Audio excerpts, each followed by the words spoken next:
Alright guys, Supreme coming here, and today we are going to be taking a look at the Gelgoog Char Aznable version. So as far as this overall unit, it was something that came out a fairly long time ago. So I don't really expect any of the altered part to be any useful from what I recall, but we'll definitely take a look into it. As far as the EX skill, the leg EX skill is definitely something that I more the most, just because of the fact that you kind of lunges into there and then just kind of kick your enemy to death. So that is probably a fairly good EX skill.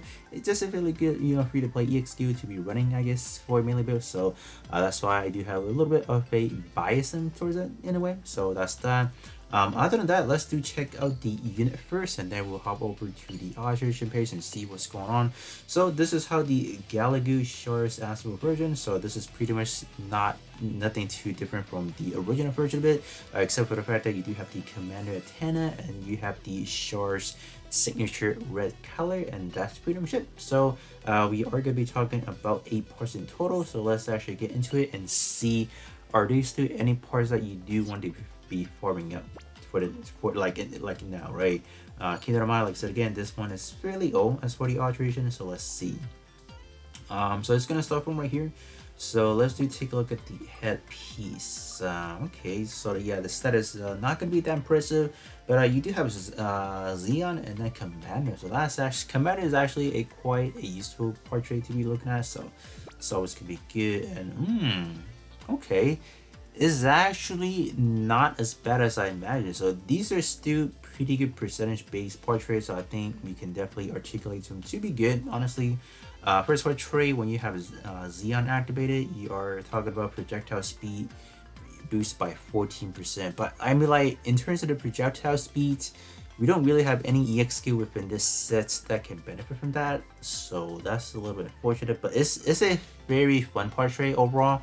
If you can find a few of these to run together, it will be so crazy. Yeah, I think I have done a video doing like speeding up the EX skill by using these portrait, and it's honestly, you can kind of feel it a little bit. I'm not gonna say you drastically see the changes, but I think overall it's for the funness, obviously.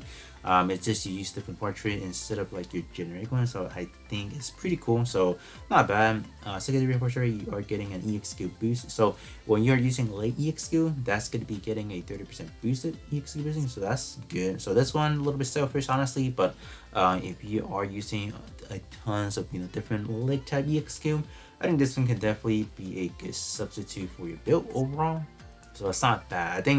I think that one I would suggest you guys to farming up if you guys want. Keep that in mind. Zaku type or Xeon is actually quite a, I would say, not a tag that a lot of people may run. So I'm kind of want to throw that up there right now. Okay, so we have one of these. So the first portrait was already good because you are getting it's essentially revived with 30% when you die. So that's good. Secondary portrait, it's not really that strong, so this one does not necessarily warn to me to like, oh, go for the alteration immediately per se. Even the first portrait, I think we have been getting a ton of these revive stuff really. So if you guys have 1 pair per every typing, because I believe they log it to a specific typing, if you currently have those in your box, you have your S attribute, P attribute, and your T attribute, I don't think this is a part that you necessarily need to farm up again, because you already do have something in the same fashion and manner already. So yeah, this one I would say get 1 copy of it if you do have revive parts already. If you don't, this is like your first time seeing like a revive part, yeah, kind of go for it, because revive is kind of cool. They're like kind of annoying to kind of take down, because like you think you take down your enemy, but next thing you know, they come back alive with like 30% HP. So that's a little bit of a fun build to work towards, I guess, in a way. Commander and then Zaku or Xeon once again, so it's pretty expected from the overall unit, I guess. Armor, are there anything worth mentioning here? So the first portrait is get already, you're getting a melee power boost by 25%. So this aspect of it, I think, is worth farming up to portrait level 10. But the secondary portrait, I'm just screaming no. So I think the decision factor is, if you have a good pair of arm, like let's say you have a pretty good arm that has some pretty good boosting already, then this one does not warrant you because you don't need it. But let's say you're new, you don't have any good power boosting type portrait, then for the time being you guys can definitely use this one. I think it would work just fine. But other than that, it's purely depends on what you guys have in your box already. So it's just that the secondary portrait is bad. So I feel like, you know, even if you do have this one, I feel like it's not gonna be like the longest term investment. It's probably gonna be a short time investment. So if you guys do have enough coins, go for it, but not don't worry about it. It's not really that important in a way.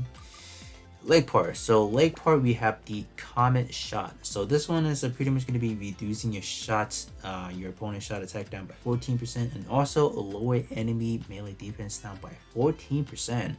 So this one is actually one heck of EXP because you are getting a decent amount of stuff getting here. So it's pretty much you jumping up in the air and then hit your foe with a flying kick. So yeah, this one is cool. Gotta love this EXP. As for the over status, it's not that impressive. And then you're moving into the territory of Ace exclusive, and that is Xeon right there. So probably not gonna be your best combination overall. And moving over to the back part, we have the Twin Blade Slash. So this one is gonna be a fairly good one. If I do recall correctly, this one before alteration, you're not really getting that B plus power. So this one does kind of warrant that alteration if needed, if you actually want to use it. Other than that, this one could be I don't really remember how the animation looks like, but I think it's one of the more basic one, but it still does job. So it's still gonna do what it needs to do. So that's that. And all right, moving over to the Beam Nakinata right now. Let's see what we have. So this one was something that I actually maxed it out because this one does offer a little bit of that shot defense, and this one does have commander. So this one, I think back then I actually utilized this port into my shooting based build for the commander, and just for the fact that this one is a twin blade type category, so it worked out in my favor. But the overall portrait, I don't think it's anything that's worth mentioning. It's actually pretty bad, so we will not even talk about that. It's not going to be something that I recommend personally. So yeah, right. So we have the beam rifle right now. So what does this one even do? So when in multi-mission sortie, so this one is specifically when you're playing any multi-mission, then you're getting an EXQ power boosted by 25%. This one honestly is good. The first criteria definitely supplements what you need to do, because I feel like multi-mission is, I think to this day, is still a very big portion of the overall gameplay. Because first of all, in order to even get this point, you have to be playing multi-mission to get the coin itself. So I think this one definitely has a very longevity wide usage. So if you guys do need something starting out, I think this one can definitely satisfy your kind of the rifle slot if you need a good portrait. Secondary portrait, not really worth mentioning. So this one, simply get the part itself, don't even need to alterate it, and you'll be good. I don't think you'll be losing out a substantial amount of stats. I mean, alteration definitely is good, but not really when you have a portrait that looks like this. So this one is going to be another part that I feel like is good for any player base. It's just someone that needs a good ranged weapon for that slot. So not bad overall. So last but not least, we have the shield. So let's see what we have. Yeah, the shield, I feel like it's just another part that I feel like, oh, get one copy and that's it, because it's not really that great. So yeah, that's pretty much it. Honestly, just a quick recap, the beam rifle is definitely really good. The leg part definitely is, so EXQ, definitely go for that. I think the head part, yeah, head part was another piece I feel like it's pretty good for forming up to portrait level 10, and that's pretty much it. If I do miss anything, you guys feel like some of the part are good, do kind of comment below why. But next, let's go over to a quick multi-mission and see those EXQs in action.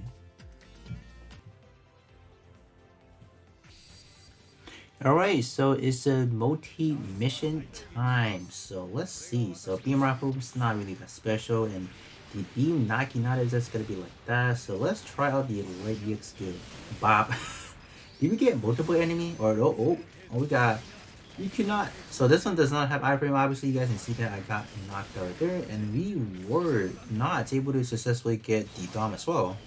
Sad, but this one does have quite a range, I guess, if you want to call that. It's not really that much, but if your enemy does walk up into you and you throw in a kicks, they're done.